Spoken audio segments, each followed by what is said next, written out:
നമസ്കാരം. മലയാളി വാർത്തയിലേക്ക് സ്വാഗതം.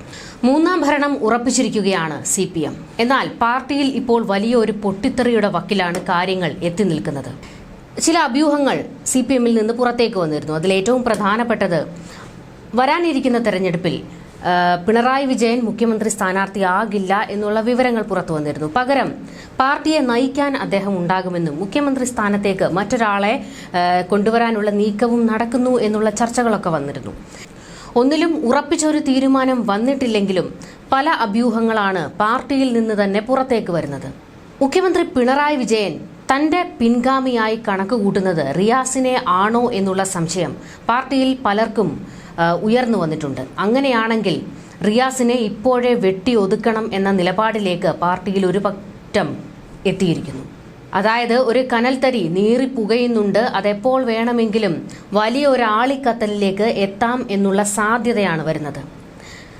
VS അച്യുതാനന്ദന്റെ പക്ഷക്കാരനായിരുന്ന PK ഗുരുദാസൻ കൊല്ലം സമ്മേളനം തുടങ്ങുന്നതിന് തലേ ദിവസം ഒരു ബോംബ് പൊട്ടിച്ചിരുന്നല്ലോ. VS പക്ഷക്കാരനായിരുന്ന PK ഗുരുദാസൻ കൊല്ലത്തെ സമ്മേളനം നടക്കുന്നതിന്റെ തലേ ദിവസം ഒരു ബോംബ് പൊട്ടിച്ചിരുന്നല്ലോ. മുഖ്യമന്ത്രിയാകാൻ പിണറായിയേക്കാൾ മികച്ച ആൾക്കാർ CPMൽ ഉണ്ട്. P Rajeev, KN Balagopal, MB Rajesh എന്നിവരുടെ പേരുകൾ PK ഗുരുദാസൻ ഉയർത്തിവിട്ടിരുന്നു. അങ്ങനെ MB രാജേഷിന്റെ പേര് പലയിടങ്ങളിൽ ഉയർന്നു വന്നതോടെ പണി പാളുന്നുവെന്ന് പിണറായി കൂട്ടർക്ക് വ്യക്തമായി. പിണറായിക്ക് റിയാസിനെ തന്നെ മുഖ്യമന്ത്രി കസേരയിൽ ഇരുത്തണം എന്നുള്ള തിടുക്കമാണ് എന്നുള്ള വിവരങ്ങളുണ്ട്. അതിനുവേണ്ടി ഇപ്പോൾ MB രാജേഷിനെ ചവിട്ടി ഒതുക്കാനുള്ള ഒരു നീക്കവും നടക്കുന്നു എന്നുള്ള വിവരങ്ങൾ പുറത്തേക്ക് വരുന്നുണ്ട്. റിയാസിനെ വെച്ചു വാഴിക്കാൻ ആരും തയ്യാറുമല്ല. റിയാസിലേക്ക് അധികാരം എത്തുകയാണെങ്കിൽ പിണറായിയുടെ പിന്തുടർച്ച തന്നെയായിരിക്കും ഉണ്ടാകാൻ പോകുന്നത്. അതായത് ഏകാധിപത്യം തന്നെയായിരിക്കും നടക്കാൻ പോകുന്നത്. ഇനി പിണറായിയെ ക്യാപ്റ്റൻ എന്ന് തള്ളിമറിക്കേണ്ട കാര്യമില്ല എന്നും റിയാസിനെ തലപ്പൊക്കത്തിൽ കൊണ്ടാടേണ്ട കാര്യമില്ല എന്നും CPMൽ നിന്ന് തന്നെ എതിർ ശബ്ദങ്ങൾ ഉയർന്നു വന്നിട്ടുണ്ട്. അപ്പോൾ കളം മൊത്തത്തിൽ റിയാസിനെതിരായി തീരുകയാണ്. ഒറ്റയ്ക്ക് വഴിവെട്ടി വന്നു എന്നൊന്നും റിയാസിന്റെ കാര്യത്തിൽ പറയാനില്ല. കാരണം പിണറായി വിജയന്റെ മരുമകൻ എന്ന സ്ഥാനം CPMൽ വലിയ രീതിയിൽ റിയാസിന് ഉപകരിച്ചിട്ടുണ്ട്. അതുതന്നെയാണ് നേരിട്ട് മന്ത്രി കസേര കിട്ടാൻ കാരണവും. കാരണം സംസ്ഥാന സെക്രട്ടേറിയറ്റിലേക്ക് പോലും റിയാസിനെ ഉൾപ്പെടുത്തുമ്പോൾ മറ്റ് പലരും, അതിന് യോഗ്യരായ പലരും ഇപ്പോഴും പുറത്തു കിടക്കുകയാണ്. അപ്പോൾ പൊടുന്നനെ ഒരു പ്രമോഷൻ അത് റിയാസിന് കൊടുക്കുകയാണ്. അത് പിണറായി വിജയന്റെ ഹോൾഡ് ഉപയോഗിച്ചുകൊണ്ട് തന്നെ നടക്കുന്ന നീക്കമാണ്. അത് പാർട്ടിയിൽ എല്ലാവർക്കും അറിയാവുന്ന കാര്യവുമാണ്. എന്നാൽ അതും കഴിഞ്ഞ് മുഖ്യമന്ത്രി കസേരയിലേക്കുള്ള നോട്ടം റിയാസ് അത് വെക്കേണ്ട എന്നാണ് നേതാക്കൾ മുന്നറിയിപ്പ് കൊടുത്തുകൊണ്ടിരിക്കുന്നത്. എങ്ങനെയും റിയാസിനെ വലിച്ചു താഴെയിടാനുള്ള നീക്കം തുടങ്ങിയിട്ടുണ്ട്. ഇതുമാത്രമല്ല, കണ്ണൂർ CPMൽ വലിയ അടിപൊട്ടി നിൽക്കുകയാണ്. P ജയരാജൻ വിഷയമാണ് കൈപൊള്ളി നിൽക്കുന്നത്. കണ്ണൂരിൽ നിന്ന് വലിയ രീതിയിൽ പൊട്ടിത്തെറി CPMന് നേരെയും പിണറായി വിജയന് നേരെയും ഉയരുന്നുണ്ട്. P ജയരാജൻ തന്നെ നേരിട്ട് അങ്ങ് ഇറങ്ങിയിരിക്കുകയാണ്. ഇത്രകാലം വെട്ടിയൊതുക്കി വെച്ചിരിക്കുകയായിരുന്നു. ഇനിയും അങ്ങനെ നിൽക്കാൻ താൻ ഒരുക്കമല്ല എന്നാണ് ജയരാജൻ വ്യക്തമാക്കുന്നത്. ഇനിയുള്ള സമയം വെറുതെ ഇരിക്കില്ല എന്നുള്ള സൂചന ജയരാജനിൽ നിന്ന് തന്നെ പുറത്തേക്ക് വന്നിട്ടുണ്ട്. ജയരാജനെ ഉൾപ്പെടുത്താതെ സംസ്ഥാന സെക്രട്ടേറിയറ്റ് രൂപീകരിച്ചത് ഏറെ വിവാദമായി ആളിക്കത്തുകയാണിപ്പോൾ. പാർട്ടിയിൽ സീനിയോറിറ്റി നടപ്പാക്കാത്തത് ജയരാജനെ ചൊടിപ്പിച്ചിട്ടുണ്ട്.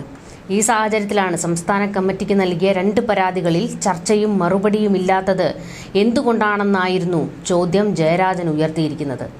ഇനിയുള്ള സംസ്ഥാന കമ്മിറ്റികളിൽ ഈ വിഷയം PJ ചർച്ചയാക്കും. EP ജയരാജനെ PJ കടന്ന് ആക്രമിക്കുമെന്ന് സാരം. പാർട്ടി വേദികളിൽ മാത്രമാകും PJ ആഞ്ഞടിക്കുക. കേന്ദ്ര കമ്മിറ്റി അംഗം EP ജയരാജനെതിരെ ഉന്നയിച്ച പരാതികളാണ് P ജയരാജൻ ചൂണ്ടിക്കാട്ടിയത്. സമ്മേളനത്തിന്റെ അവസാന ദിവസം മുഖ്യമന്ത്രിയുടെ മറുപടിക്ക് ശേഷം ഉയർന്ന ഈ ചോദ്യത്തിന് നേതാക്കളാരും മറുപടി നൽകിയില്ല.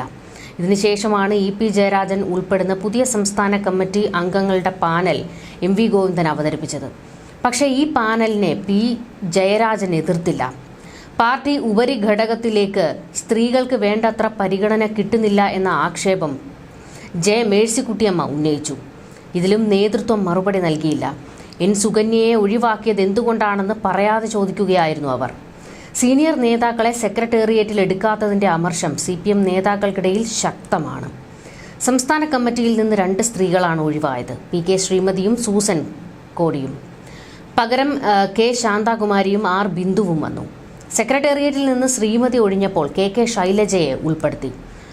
അംഗങ്ങളുടെ എണ്ണത്തിന് പരിമിതി ഉള്ളതുകൊണ്ടാണ് വീണ ജോർജിനെ സംസ്ഥാന കമ്മിറ്റി സ്ഥിരം ക്ഷണിതാവാക്കിയത്. സെക്രട്ടേറിയറ്റിലേക്ക് പല മുതിർന്ന ആളുകളെയും ഒഴിവാക്കി.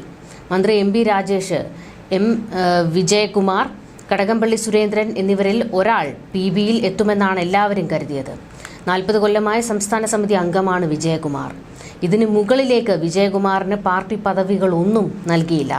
സംസ്ഥാന കമ്മിറ്റിയിൽ സീനിയോറിറ്റി ഉണ്ടായിട്ടും സെക്രട്ടേറിയറ്റിൽ ഉൾപ്പെടുത്താതെ പോയതിലെ നിരാശയിലാണ് CPMലെ പ്രമുഖരുടെ നിര എന്നും സൂചനയുണ്ട്.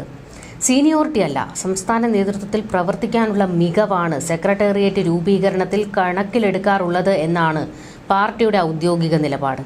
എന്നാൽ കമ്മിറ്റിയിലെ സീനിയോറിറ്റി ചില ഘട്ടത്തിൽ മാനദണ്ഡമാക്കാറുണ്ട്. ഓരോ ഘട്ടത്തിൽ ഓരോരുത്തരെ ഉൾപ്പെടുത്താനായി മാനദണ്ഡങ്ങൾ അടിക്കടി മാറ്റുന്നു എന്നതാണ് വസ്തുത. ഇതെല്ലാം ശക്തമായി തന്നെ നേതാക്കൾ ഇനിയുള്ള യോഗങ്ങളിൽ ഉയർത്തും. ഇതെല്ലാം പൊട്ടിത്തെറിയാകാതിരിക്കാനും ശ്രമിക്കും. CPMന് തുടർഭരണം ഉറപ്പാക്കുന്നതിന് വേണ്ടിയാകും കരുതൽ. പക്ഷെ അർഹിക്കുന്നവരെ തഴഞ്ഞാൽ പ്രതിസന്ധിയിലേക്ക് പാർട്ടി പോകുമെന്ന് വിലയിരുത്തുന്നവരുമുണ്ട്.